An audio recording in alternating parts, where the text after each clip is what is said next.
இந்த மெகந்தீஸ் பொறுத்தவரைக்கும் 1 day before book பண்ணுறது, 2 டே பிஃபோர் புக் பண்ணுறவங்களவே நம்ம லாஸ்ட் மினிட் ஆர்டர்ன்னு தான் சொல்கிறோம்.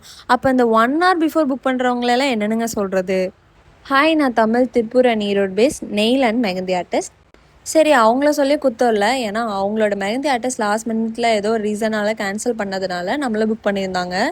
ஸோ இவங்க வந்து பிரைட்ஸ் மேட் அப்படிங்கிறதுனால அவங்க என்கிட்ட ஒன்று தான் கேட்டாங்க. எனக்கு வந்து ஃபுல் அண்ட் ஃபில் பண்ணியிருக்கணும், நல்லா ஸ்டெயின் வரணும், அவ்வளோதான். டிசைன்ஸ் எல்லாம் உங்கள் இஷ்டம் அப்படின்னு சொல்லிட்டாங்க. ஸோ டிசைன்ஸ் எல்லாமே என்னோட ஓனாக தான் நான் போட்டிருந்தேன். பட் இதில் ரொம்ப கஸ்டமைஸ்டு டிசைன்ஸ் எல்லாம் கிடையாது, ரொம்ப பேசிக்கான டிசைன்ஸ் தான்.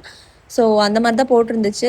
மெகந்தி பொறுத்த வரைக்கும் வந்து நம்ம வந்து என்ன டிசைன்ஸ் போட்டாலுமே அதோடைய அவுட்கம் வந்து நீட்டாக வந்தால் தான் அந்த ஹோல் மெகந்தி வந்து நல்லாயிருக்கும். ஸோ உங்கள் வீட்டு ஃபங்க்ஷன்ஸ்க்கும் இந்த மாதிரி மெகந்தி போடணும் அப்படின்னு நினச்சிங்கன்னா உடனே வந்து டிஎம் பண்ணுங்கள் இன்ஸ்டாவில். டேட்ஸ் ஆல்ரெடி புக் ஆகிட்டுருக்கு, அதனால தான் சொல்கிறேன். இந்த மெகந்தி எப்படி இருந்துச்சு அப்படிங்கிறத கமெண்ட்டில் மறக்காமல் சொல்லுங்கள். பாய், see you on next video.